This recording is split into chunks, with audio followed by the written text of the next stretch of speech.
This video is just a quick update video for my project to recreate Kings Island in Parkitect. I've still been working on this project in between traveling to parks and making videos, but so far it's been a couple little updates and changes that I've made off camera that I don't think warrant their own video. Steam says I've spent 10 hours in Parkitect this week, so that would be a pretty long time lapse for some pretty minuscule changes.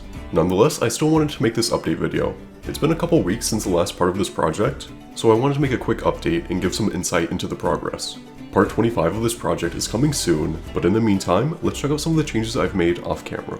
All of these changes revolve around my recreation of the beast. In part 15 of this project, I used Parkitect's default vanilla coaster builder to create a recreation of the beast at Kings Island. This recreation wasn't perfect and it had many flaws. Many of those flaws I attribute to the Parkitect default coaster builder. The default coaster builder only allows for 45 or 90-degree angles when you're making turns. As you can imagine, this isn't the best for recreations, and many of the angles on the turns on this ride were extremely inaccurate.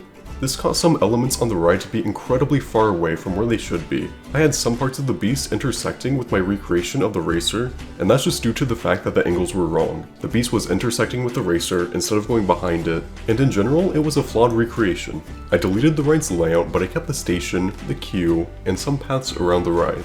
Using the mod track edit, I gave the layout another shot. This took multiple tries, and a good 8 to 10 hours to finally get it right. Now it's still not perfect. I intend on changing the angle of the station and the turn out of the station, as well as Slaughterhouse, the haunted house behind it, but this version is a lot better. The mod track edit allows for a larger variety of angles when the ride's making turns. This layout is much more accurate to its real-life counterpart, and the track of the ride is where it needs to be at every part of the ride. No more intersecting with other rides. This time, the angles are a lot more accurate. The layout you've been looking at throughout this video is the new and improved layout. I not only changed the angles of the ride, but I also changed the second lift hill, the drop off the second lift hill, and the helix.